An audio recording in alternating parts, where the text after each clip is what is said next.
झांसी की रानी, हिम्मत और बलिदान की अमर कहानी। एक बहादुर लड़की का जन्म। साल 1828 की बात है।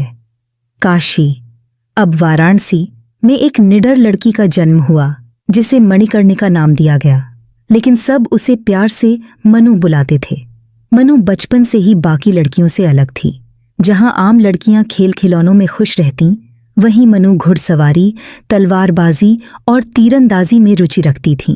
वह अपने दोस्तों के साथ खेल खेल में युद्ध की योजनाएं बनाती और हमेशा राजा बनने की जिद करती। उसे देखकर लोग कहते, यह तो बहादुर लड़कों से भी ज्यादा ताकतवर है। झांसी की रानी कैसे बनी? समय बीता और मनु का विवाह झांसी के राजा गंगाधर राव से हुआ। अब वह रानी लक्ष्मीबाई बन गईं। शादी के बाद भी उन्होंने अपनी बहादुरी और आत्मसम्मान को नहीं छोड़ा। कुछ समय बाद उनके बेटे का निधन हो गया। राजा गंगाधर राव ने एक बेटे को गोद लिया और उसे झांसी का उत्तराधिकारी घोषित कर दिया। लेकिन कुछ ही समय बाद 1853 में राजा का भी देहांत हो गया। अब झांसी की गद्दी पर कोई सगा वारिस नहीं था।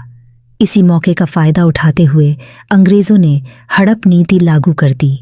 इस कानून के तहत अगर किसी राजा का कोई सगा बेटा नहीं होता तो उसकी रियासत अंग्रेजों की हो जाती।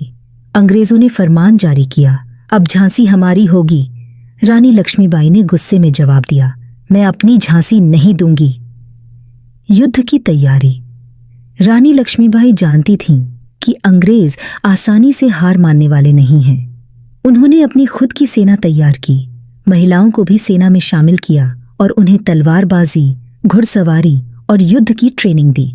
झांसी का किला मजबूत किया गया और हर गली मोहल्ले में युद्ध की तैयारी शुरू हो गई। अब रानी लक्ष्मीबाई सिर्फ एक रानी नहीं बल्कि एक योद्धा बन चुकी थीं। 1857 का स्वतंत्रता संग्राम। 1857 में पूरे भारत में अंग्रेजों के खिलाफ विद्रोह भड़क उठा। झांसी भी इस क्रांति का एक बड़ा केंद्र बन गई। अंग्रेजों ने झांसी पर हमला कर दिया, लेकिन रानी खुद तलवार लेकर मैदान में उतरी। वह 2 तलवारों से लड़ने में माहिर थीं। उनका घोड़ा बादल बिजली की तरह दौड़ता और वह दुश्मनों पर टूट पड़ती थीं। झांसी की रानी ने अंग्रेजों को कई दिनों तक झांसी के किले में घुसने नहीं दिया, लेकिन अंग्रेजों की सेना बहुत बड़ी थी। आखिरकार वे किले में घुस गए और भयंकर युद्ध हुआ। रानी ने आखिरी दम तक लड़ाई लड़ी, लेकिन झांसी अंग्रेजों के कब्जे में चली गई। ग्वालियर में आखिरी लड़ाई। झांसी पर कब्जे के बाद भी रानी लक्ष्मीबाई ने हार नहीं मानी। वह कुछ सैनिकों के साथ ग्वालियर चली गईं और वहां भी अंग्रेजों के खिलाफ युद्ध जारी रखा। 17 जून 1858 को ग्वालियर के कोटा की सराय में अंग्रेजों से लड़ते हुए वह शहीद हो गईं, लेकिन उन्होंने खुद को अंग्रेजों के हाथों नहीं आने दिया। आखिरी सांस तक वह तलवार चलाती रहीं और मातृभूमि के लिए अपने प्राण न्यौछावर कर दिए। रानी लक्ष्मीबाई से सीखने वाली बातें। रानी लक्ष्मीबाई सिर्फ एक योद्धा नहीं थीं, वह हिम्मत, आत्मसम्मान और आज़ादी की मिसाल थीं।